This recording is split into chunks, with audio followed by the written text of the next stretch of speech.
నాయకులు ఇంకా 5 మంది ఉన్నట్లు సమాచారం ఉంది. దీని మీద మావోయిస్ట్ నాయకులు 5 మిగిలి 5 మిగిలి ఉంటారు. వాళ్ళ పైన మీ విధానం ఎట్లా ఉండబోతుంది?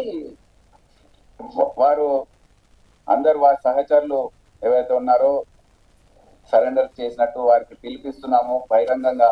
దయచేసి మీరు వచ్చేసేయండి. మేము పూర్తి స్థాయిలో ప్రభుత్వ పరంగా అన్ని చర్యలు అన్ని డిపార్ట్మెంట్స్ కి మార్గదర్శకాలు జారీ చేయడం జరిగింది.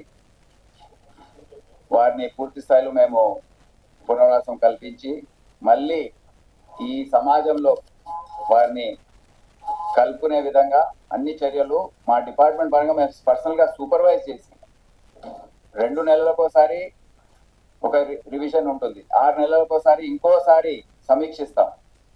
ఈ ఎస్ఐబిలో కూడా ఈ విధానం ఎప్పటి నుంచో ఉంది. In fact surrender and rehabilitation policy మన రాష్ట్రంలో 1993లో ఫస్ట్ టైం అమలు చేయడం జరిగింది.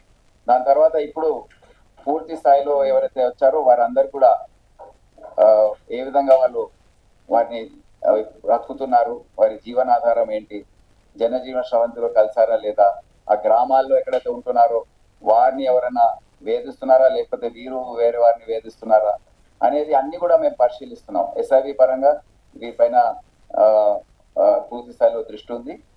ఎవరైతే ఇంకా బయట ఉన్నారో దయచేసి అందరు కూడా తక్షణమే వచ్చి లొంగిపోవాలని వారికి